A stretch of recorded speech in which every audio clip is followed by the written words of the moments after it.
നമുക്ക് ഇതിൻ്റെ പേര് എന്താ നിങ്ങളുടെ നാട്ടിൽ പറയാൻ എനിക്കറിയില്ല. മലപ്പുറം ജില്ലയിൽ ഞങ്ങളുടെ നാട്ടിലേക്കൊക്കെ പറയുക അണ്ണാക്കൊട്ടൻ വാഴയ്ക്ക എന്ന് പറയും, ചിലർ വാളമര എന്ന് പറയും. ഇതിന് വേറെ എന്തെങ്കിലും പേരുണ്ടോ എനിക്കറിയില്ല. അപ്പോൾ ഈ വാളമര അധികം ആൾക്കാർക്കും വെക്കാൻ അറിയില്ല. അണ്ണാക്കൊട്ടൻ വാഴയ്ക്ക എന്ന് പറയുക. നമുക്കിതിലേക്ക് എന്തൊക്കെയാണ് വേണ്ടതെന്ന് കാണിച്ചു തരാം.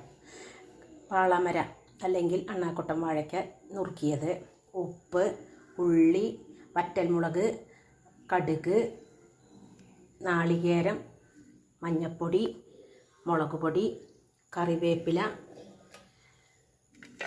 പച്ചമുളക്, ഇത്രയും സാധനം വേണ്ടേ. വെളിച്ചെണ്ണ വറുത്തിടാൻ, വേറൊന്നുമില്ല. അപ്പോൾ അത് കഴിഞ്ഞിട്ട് നമുക്ക് കാണാം. അപ്പം നമ്മൾ ആദ്യം അതിലേക്ക് ഒരു പാൻ അടുപ്പത്ത് വെച്ചു. ചൂടാവുമ്പോൾ വെളിച്ചെണ്ണ ഒഴിക്കുക.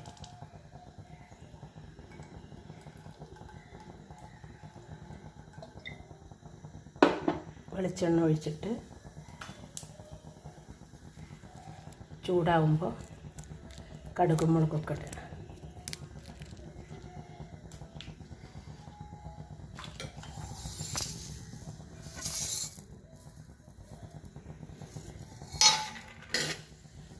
കടുകിടണം.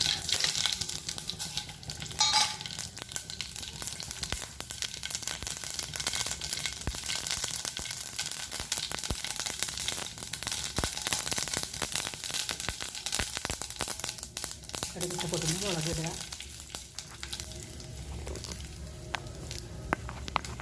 നമ്മുടെ തോരൻ ഇവിടെ വറ്റി തുടങ്ങി. അപ്പോൾ അതിലേക്ക് നമ്മൾ പച്ചമുളകും,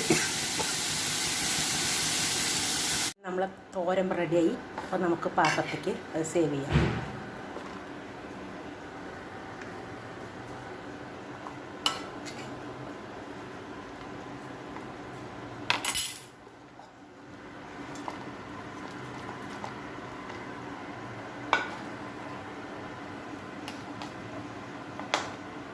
നമ്മളെ അണ്ണാക്കൊട്ടൻ വാഴയ്ക്ക അല്ലെങ്കിൽ വാളമരത്തോരൻ റെഡിയായി. എല്ലാവരും ഉണ്ടാക്കി നോക്കിക്കോളൂ. നല്ല സ്വാദുണ്ട്. ഒരു പ്രാവശ്യം കഴിച്ചാൽ രണ്ടാമതും കഴിക്കണം നമുക്ക് തോന്നും. അത്രയും നല്ല ടേസ്റ്റ് ഉള്ള കേട്ടോ. നല്ലൊരു പൊടിയുണ്ട് ഇതിന്. നല്ല പൊടിച്ചാൽ നമുക്കൊരു എന്താണ് ഇങ്ങനെ കഴിക്കുമ്പോൾ സ്വാദ് അതാണ് ഇതിൻ്റെ. അപ്പോൾ ഒന്ന് എല്ലാവരും ഉണ്ടാക്കി നോക്കുക.